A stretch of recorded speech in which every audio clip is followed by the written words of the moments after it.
pressure's a privilege. You're lucky to be in situations where you feel under pressure, because how good.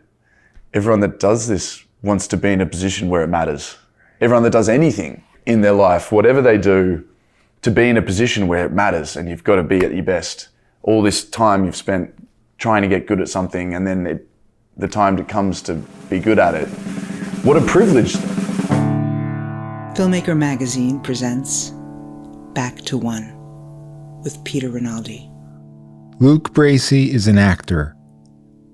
He sat down with me on the Upper West Side of Manhattan to talk about the work. I'm fascinated by actors who don't grow up dreaming of being an actor. Like, you didn't grow up dreaming of being an actor. No.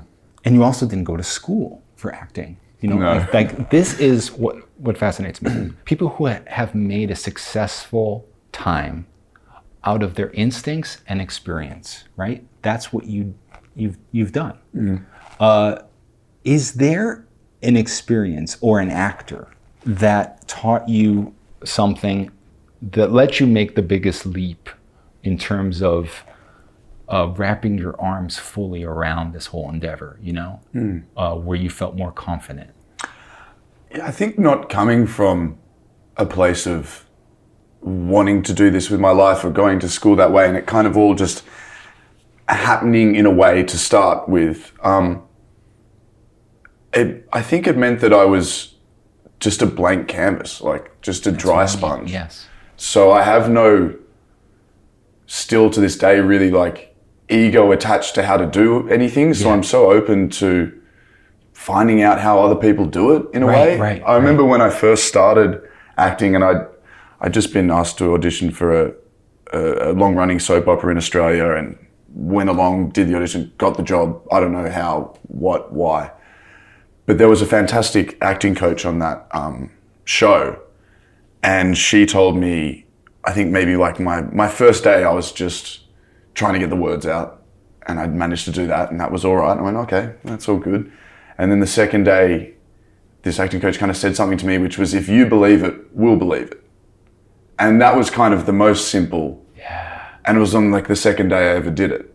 I've always remembered that one. That's amazing. If I believe it, the audience will believe it.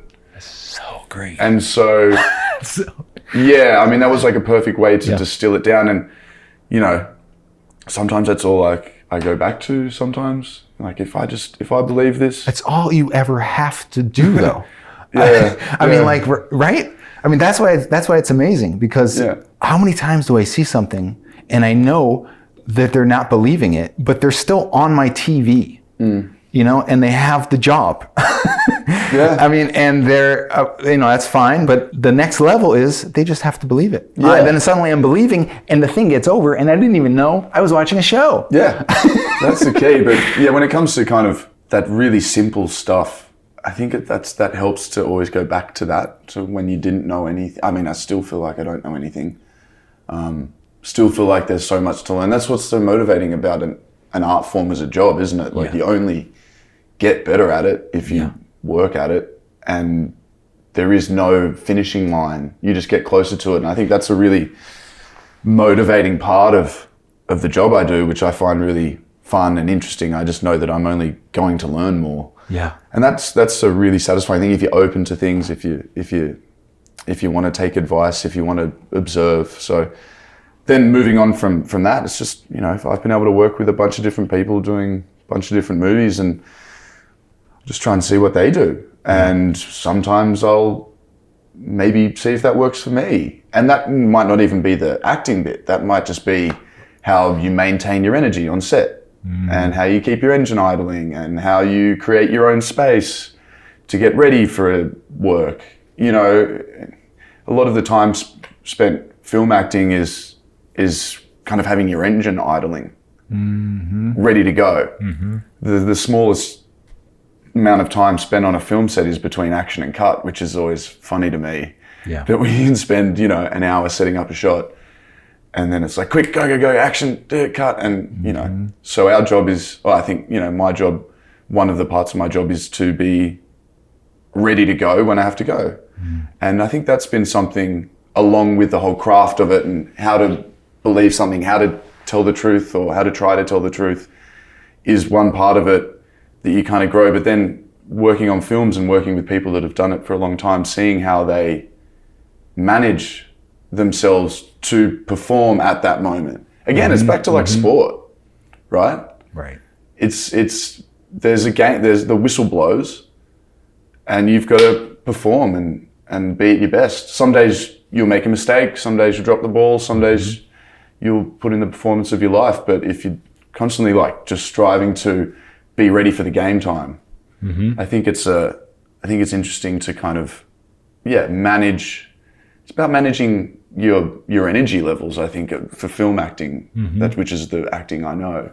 Yeah. And so, it's picking up ways to get there, the ways to be ready for that whistle, and then what to do when the whistle blows is a whole other thing. Right.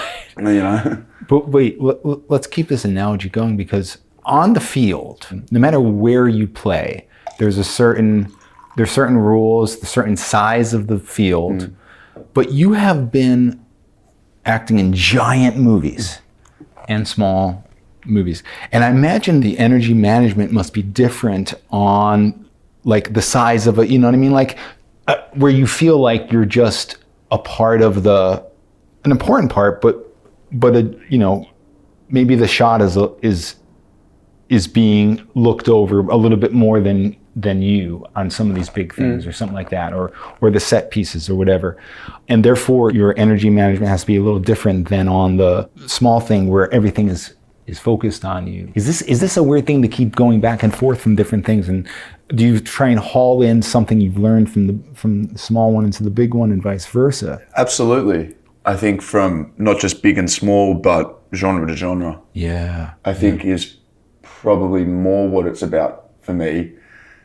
Doing a romance movie certainly influences an action film, a comedy, and vice versa. Like everything you can do from them rather than the size of them, because at the end of the day, like the size, I think, it could be a little distracting and a little not what to really focus on, because at the end of the day, I've got to perform between action and cut, right? So if it's a small movie where it's two people talking, I still feel the responsibility of that close-up of my coverage and the close-up of my co-star's coverage.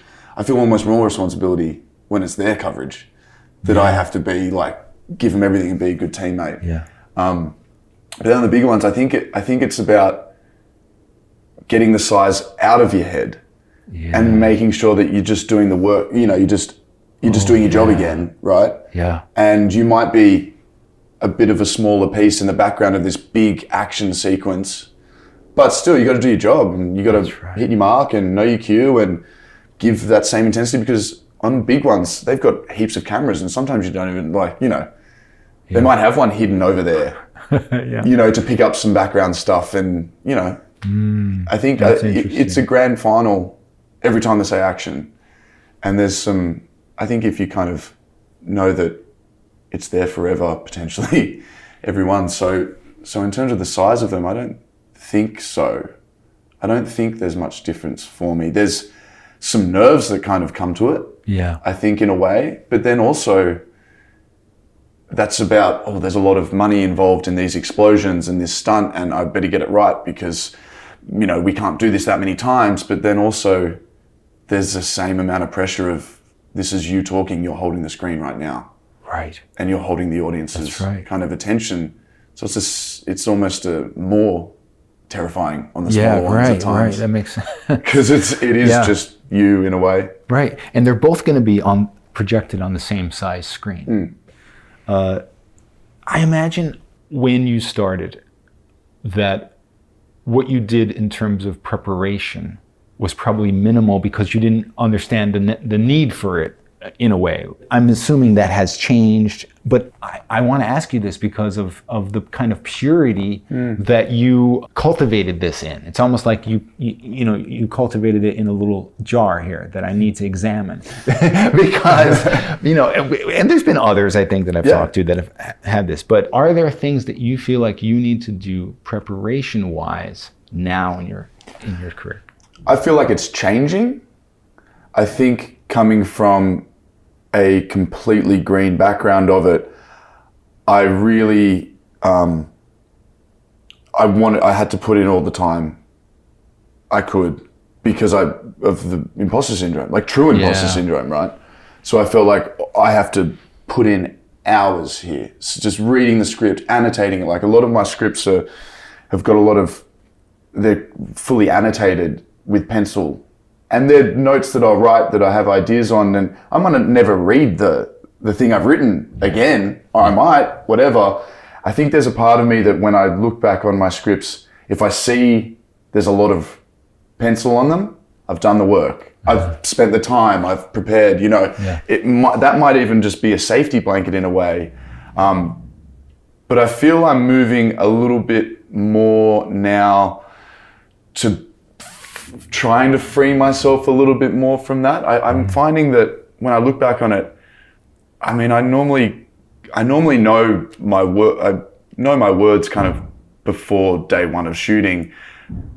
And it's not because I've sat there and learnt the lines scene by scene and gone back over, and it's more the fact that I think I've just read the script so many times over the course of getting ready for the film, that I just, we'll just read it cover to cover so many times. Yeah. And then at some point, when I'll sit down and read it for the first, I'll read it deciding if I want to do the movie, and then if you do the film, talk with the director, and then when I get ready to start prepping, which could be a month, it could be 6 weeks or whatever it is, I find myself kind of, I don't know what to do, and I just read the script cover to cover. Right. I'll sit down, I'll get up one morning and be like, I'll start now. Yeah. And I'll have a coffee and I'll read the script and I'll put it down and I'll go do something and I'll come back and I'll read it again in the afternoon. And when in doubt, read it. That's a beautiful thing. Exactly. Right? And then so the prep ends up being, for me, I just read it a few times a day.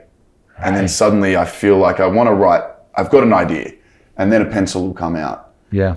And I'll write an idea as I'm reading it, and kind of goes that way. Totally organic, kind of coming to you, yeah. In that way. But then there's sometimes where I'll just fully sit down, when I've got to that stage, and then I start kind of diving into actual scenes themselves and where they sit and where I've come from, and annotating them and the ideas that I might have of what I would do then. Is that something I think this person would say? How does what this other character how's that making me feel?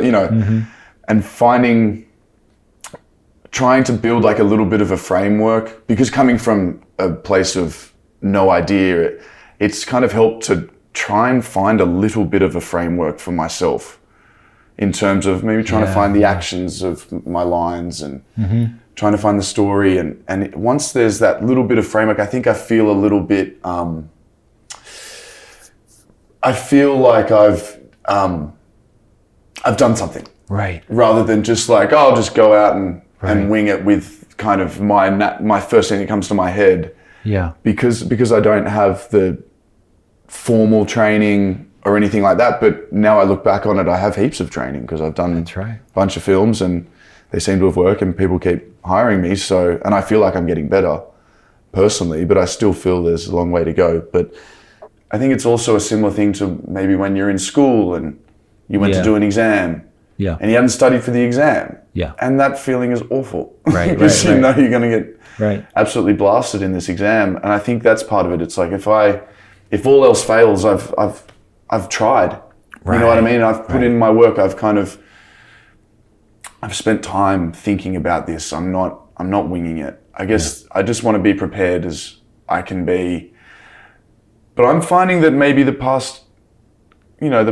last job I just wrapped a film, and the writing was really brilliant of it, and I was working with great people, and I didn't do as much annotating on this last one, but I did read it a million times. And I don't know, there was something about it and the flow of it that I didn't feel like I needed to have all my pencil on the, I felt I was living it a bit more, and I was a bit more free to it.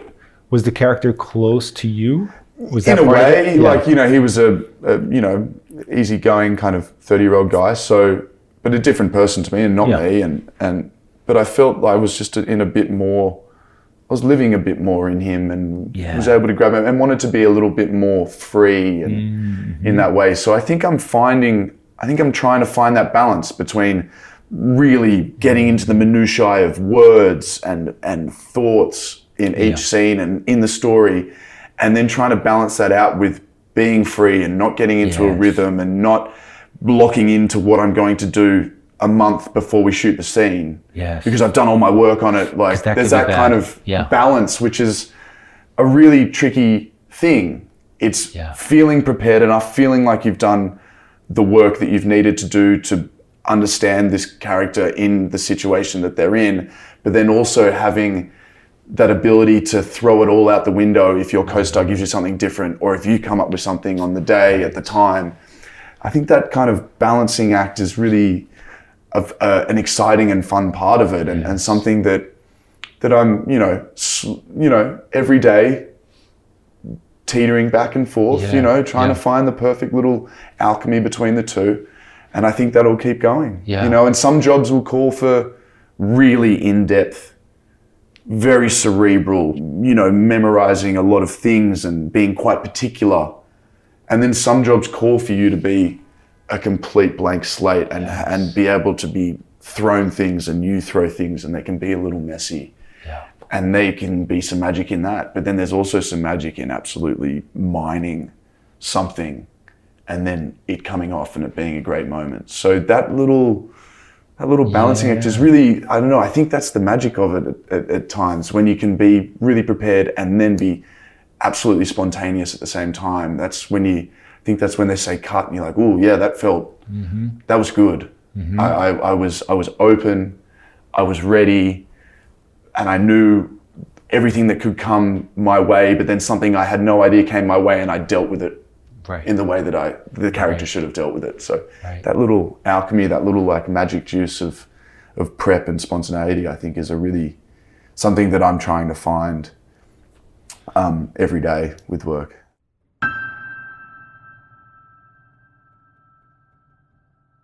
Everything that I did from the start, especially at the start, was instant. That first audition I did, I picked up the pages and I went, I guess I'll just try and sound like a human. Like, that was literally what I said the first audition. I went, I know what a human sounds like. So if I can try and sound as close to a human as possible, that'll be good. You even have a story of like the first thing you did was this giant monologue. Yeah. Right?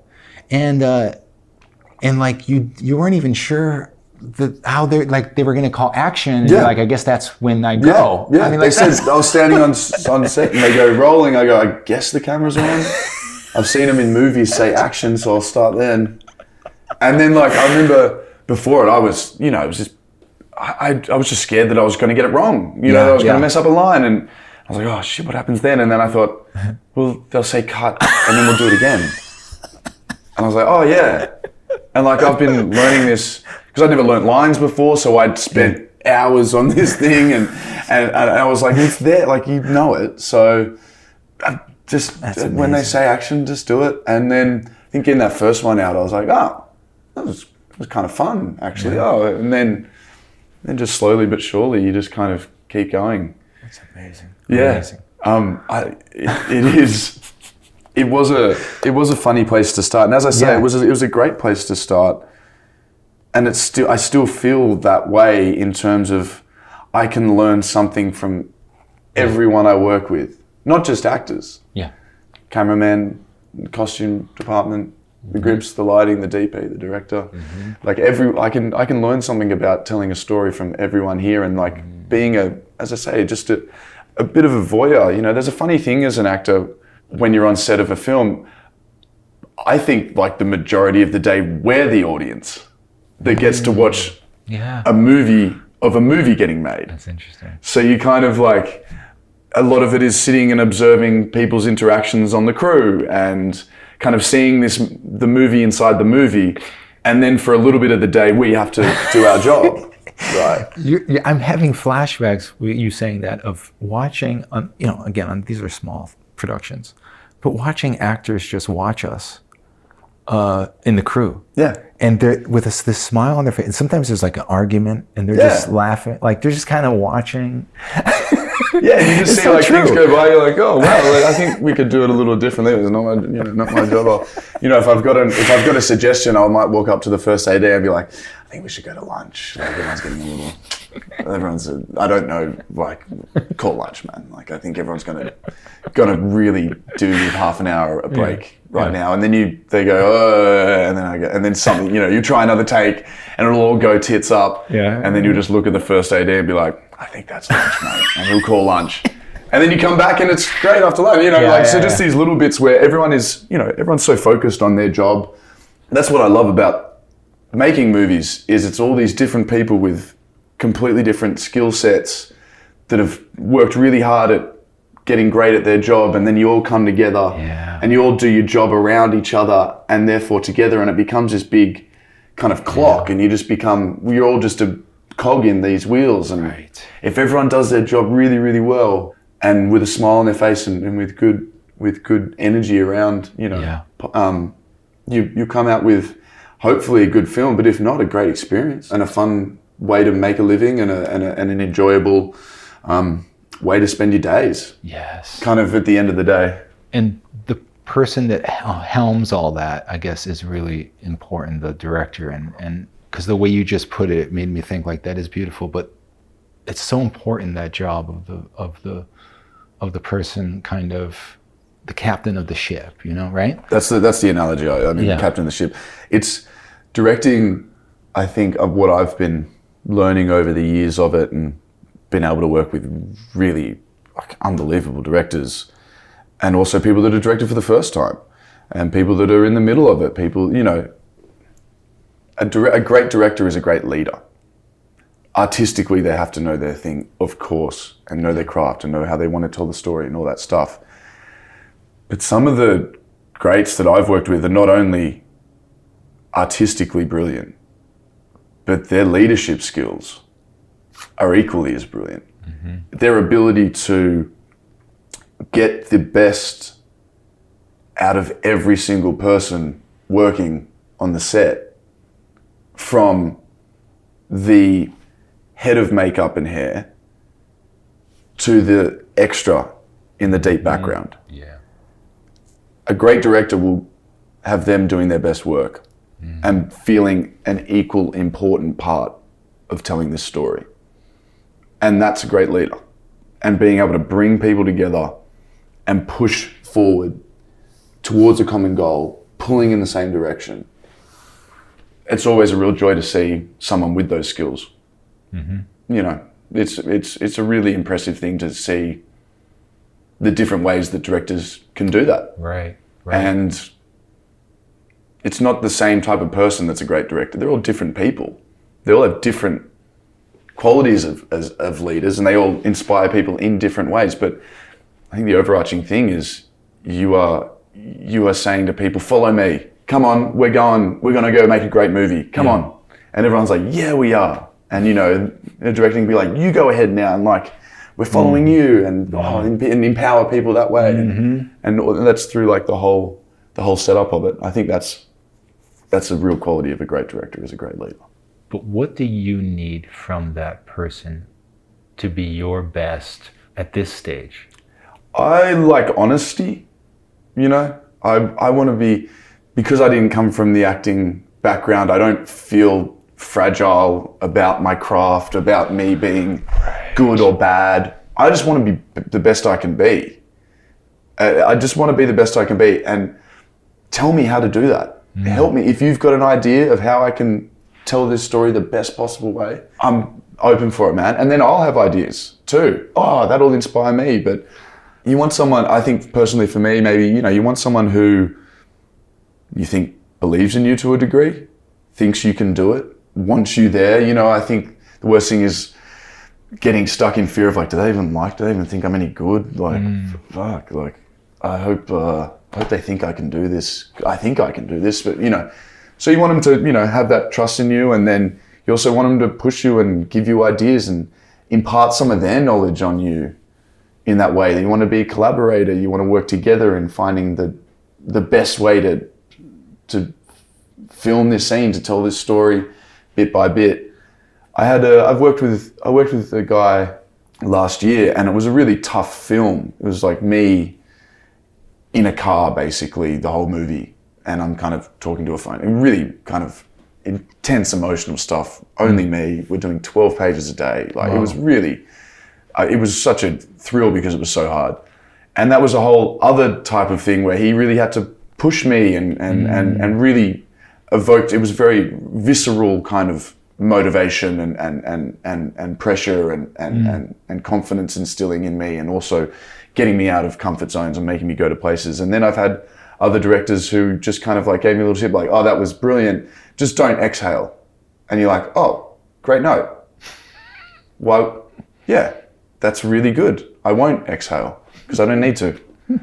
And that's like a cheap way of telling that emotion or whatever it is. So I like working with all the different people. I like making movies that way because I get to just grab bits from everything I get to do. And so I don't know if I want to know what the perfect director for me would be, because then that's me putting constraints on what I can learn. Good point. You know what I mean? So if I can work with all these different people, I'm just gonna be an open vessel again to their experiences and what they've learned over their time making films. And so I don't know if I want to know who the perfect director is for me. You just made it. I'm never going to ask anybody this again. That's a good point. It might be different for people. No, though. that's what I'm. Well, I But don't want. people might really need. Other actors might really need. But it's such to be held and to like, or they might really need to be whipped. Like, you know, What I mean is that maybe they shouldn't even explore what that is or build it because of what you just said. Like, don't build it. Because when you're not having it, you'll think you're lacking. And instead of open up to what this guy or woman is doing, is giving. Yeah. You know, and we're telling different stories every time. So to then use the same way, I mean, you're kind of boxing yourself in.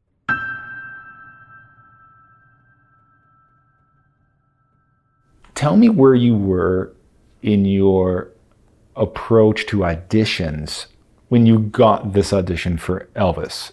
It probably goes back to like when I first got to America. You know, so I did like 6 months on Home and Away, and then was like, oh, I think I'm going to be an actor now. I want to be an actor. And my dad said, you know what most actors are, son? I said, what? He said, fucking waiters.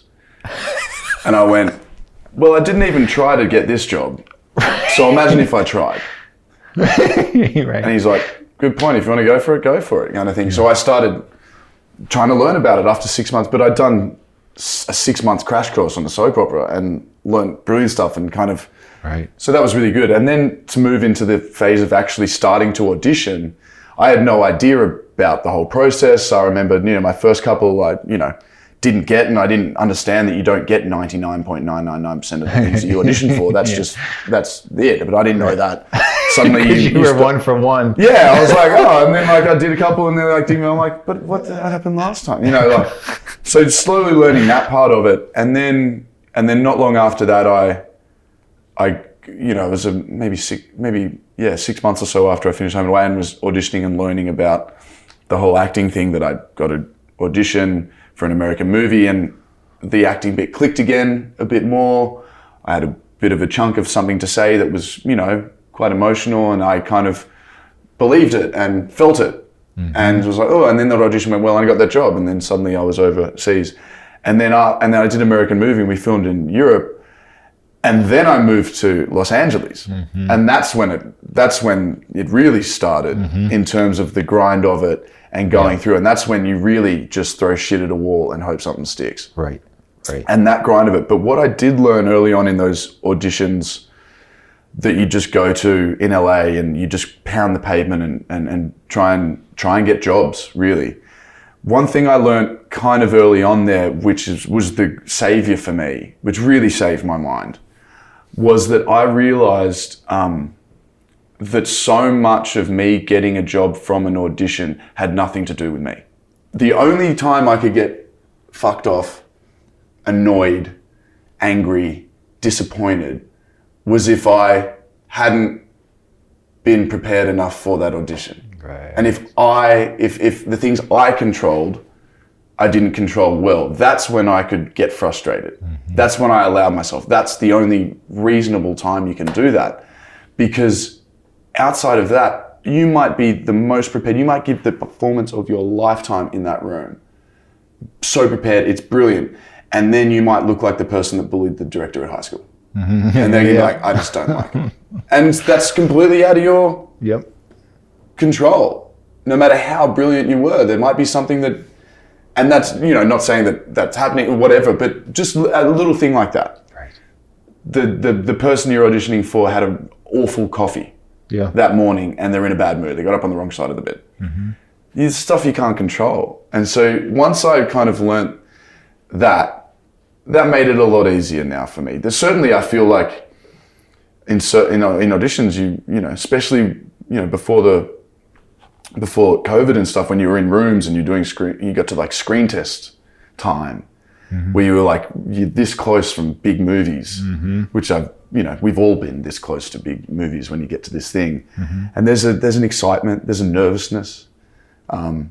But I you try and harness that energy. You know, you want to do well because, as I said, it's a you know, you've got to go and perform on the day like a sports person in that way. But knowing that if you have done everything you think you can do, then that's all you can do. And once you've done that audition and done the best you could have done at that time, you walk out of the room and you forget about it, because otherwise you'll go mental. Right. Like you'll lose your mind and you'll be worried about the tiniest little things that have nothing to do with you, and then suddenly you're worrying about you rather than worrying about this character that you're trying to audition for. Suddenly you walk into a room and you're like, is it me? Am I good enough for the... No. If you've done the work and you go in and you do the audition and you walk out and you be like, did the best I could there, go celebrate, have a nice day, and know that you did a good job. You did your job well that day. Whether you get the job or not is kind of out of your hands now. But what was in your hands was leading up to it. And once you do it, throw it away. My parents would always, you know, did you do an audition? You know, if I had an audition, they'd call me, whatever. How did that go? I'm like, it went well. I'm happy with it. Oh, what do you think? I'm like, I just don't think about it anymore. Please don't ask me. Please don't ask me about it. If they call me, they call me. And also another thing, like doing auditions where you think you've absolutely screwed it. And then you walk out. I remember I did one for a job that I actually got. And I was in this audition and we did the audition for a while. Like the directors started getting the camera around and filming it a lot of different ways. And I just kept going. He kept making me do it again. I thought I was bad. Like I thought that's why he kept trying to get something out of me. And then at the end of the audition, I was so close to apologizing before I walked out of the room. And I thought better of it. I went, thank you very much. Have a good one, guys. Walked out of the room. Agent calls me half an hour later, you got the job. And I was like, thank God I didn't say sorry. You know, so there's those things where you're like, so you don't know. You do the best you can, and everything else is like superfluous. If I like the project and I want to do the project, I'll fight tooth and nail to be a part of that project. Right. I'll do everything I can. If I want to do something, I'll do everything I can to try and be a part of something if I want to be a part of it. So speaking of that, when you hear in the ether Baz and Elvis, like, do you send your hounds after that? Is that what you think? It was a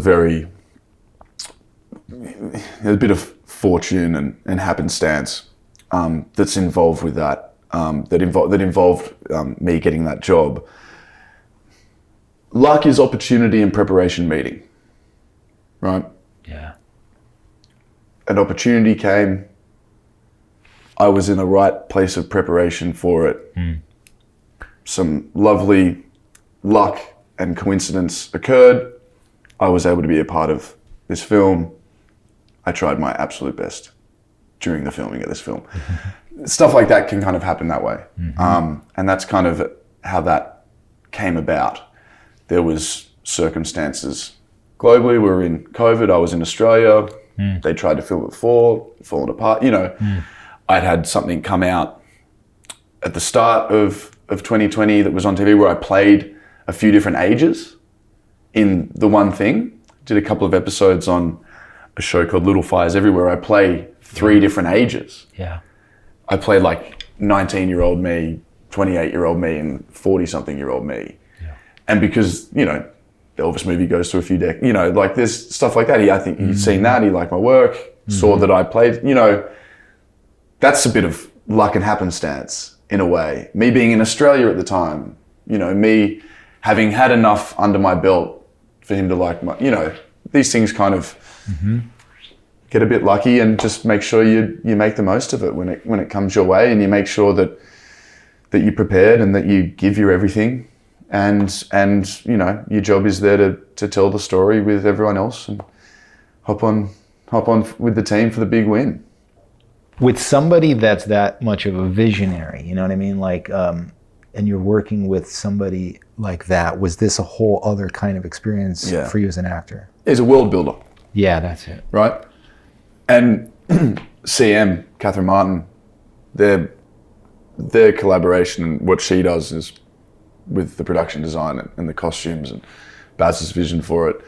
It was a thrill to watch someone, to be at work with someone like that. I had to just, it was a wild roller coaster of a shoot. Huge thing. It was old school movies, right? Yeah. Like, it was big.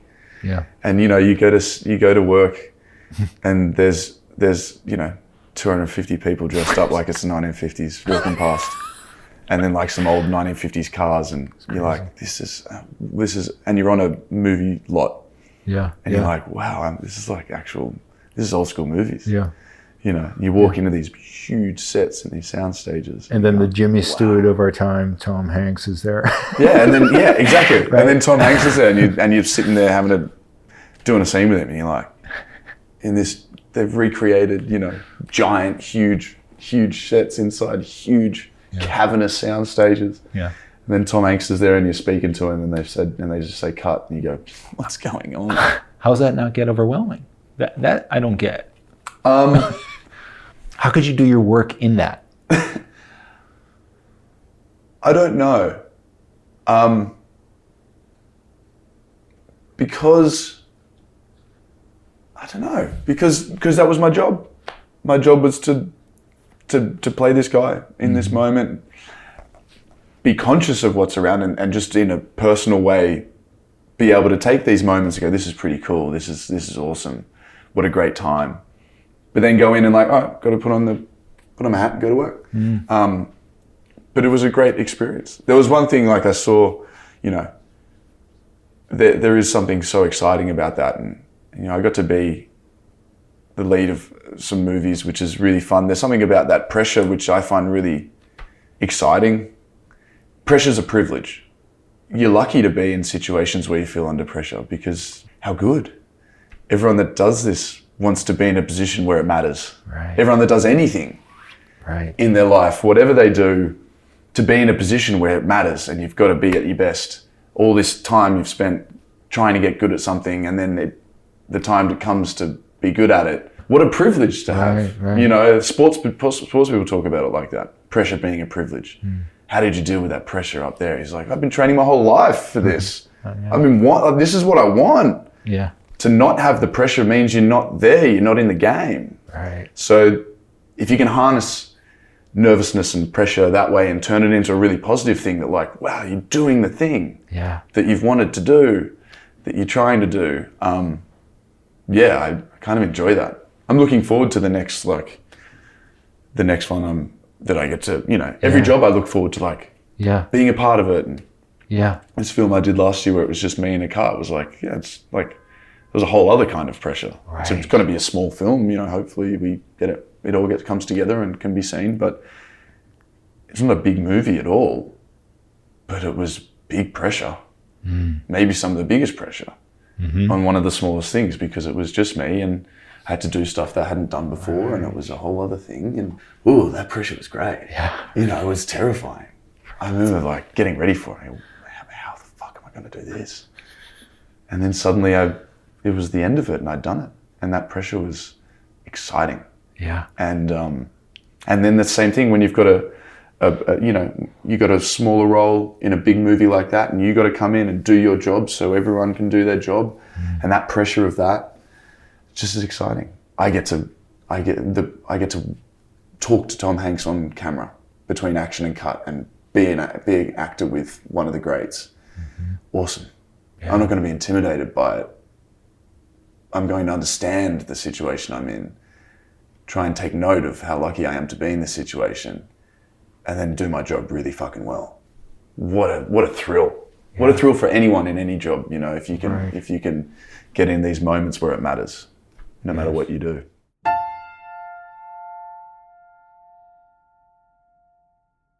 Is there a certain time when you had to be like, this is now a career? You know, like this is what I'm doing. I'm getting better at this. I can do this. People are saying I'm good at it. They're giving me more jobs. That means I'm good. I know I'm good. I can do it. Then there's this time, I'm assuming, where it's like, I'm doing this and I'm getting paid and this is magnificent. But now you're in a time where you are a leading man and you have more than a career. And I want you to tell me how I'm wrong here or correct me or fill this in. I'm just imagining the thought process. The question is, do you have to start thinking about this in terms of what you actually want now and start building things toward that? Or do you continue to take things as they come, live in it, love it, have a great time? Do you have people that are telling you, like, you have to start being picky now or something like that? Or you have to be picky in a way that's leading toward what you want? Are you in conflict with people that are telling you this? You know, talk to me about that phase where we're catching you right now. Talking about, you know, the earlier time when it did kind of fall on its feet and I TV and then suddenly I do an American movie and then I'm in America and I was just kind of floating through it in a bit of naivety.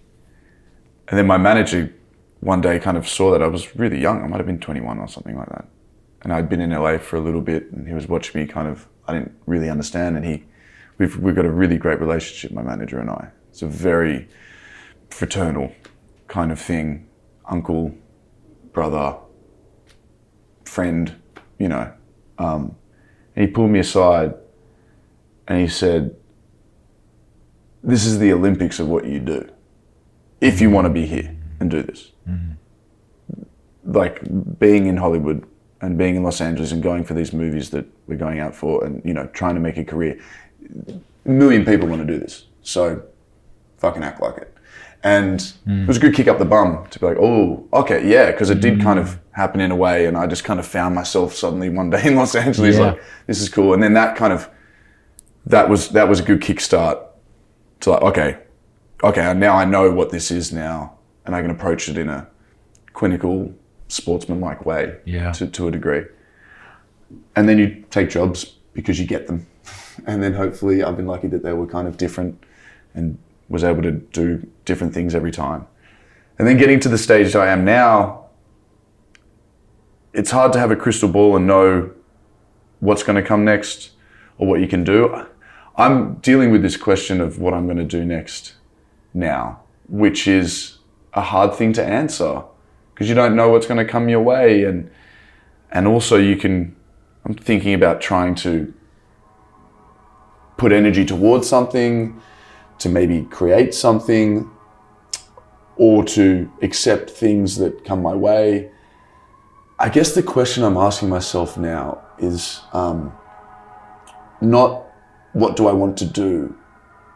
Because I think an easier question to answer might be, what don't I want to do? That might be the thing that I'm thinking of. And yeah, I've got people and we're trying to think of it. You know, I guess I just want to, I've been lucky to make movies with people that are good at making movies. If I can keep doing that, that'll only hold me in good stead. It's an interesting thing. You don't quite know, but it's a very exciting time. Yeah. I feel very excited. I feel like I've got a bit of time under my belt now where, you know, if I was in this position in my early 20s, I don't know what I would do with it. Right. You know what I mean? I might not have been mature enough or you know, might just not have had the knowledge or the experience to know how to navigate it in that way. But I do feel, in a way, settled of like how to go about this, but it's still hard to know what to do.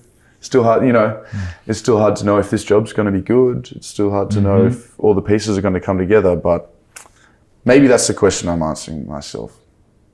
What don't I want to do? And so if something comes my way and I read a script, I can kind of, this script, I really enjoyed reading that script. This could be something worth pursuing. Hearing whispers from people around, there's a project that's going here. And I can say, hey, what's going on with that? I heard so-and-so's making a movie. I'm trying to kind of do stuff like that. If I see a good film, like a filmmaker, try and write a note or something, whatever it is, trying to be a bit more proactive rather than just waiting for an audition to come through my manager or agent and then do the audition or the script. If I can be a bit more proactive that way, seek out advice of people I have worked with and have relationships with, trying to do that, asking people's advice of who've been there and done it kind of thing, that I've been able to create certain relationship with. Hey, I'm just, how you doing? Yeah. Just wanted to ask you a question of how you navigated that part. Yeah. Do you have any advice for me at this stage? Because I'm not quite sure. It goes down to like the acting bit as well, I'm just try and be open to people's advice. Listen to it. If you think it's going to work, implement it. If you implement it and it doesn't work, be thankful that you could try it. I think if you can just be as open as you can, that'll help you. But I don't know as well. I guess that's the exciting bit, I have no idea what I'm going to do next, but I'm excited for it. And also back to the very beginning of it and what has gone through it, and this kind of the through line of this is that everything I do is a win. Yes. Everything I've been able to do has been something I didn't think I would do in my life. So it's all been exciting and it's all a win. Luke Bracey, thank you so much. Thanks, man. It's been a pleasure. Back to One is a production of Filmmaker Magazine, which is a publication of The Gotham, formerly IFP. Listen to back episodes of this podcast at filmmakermagazine.com or wherever you get your podcasts.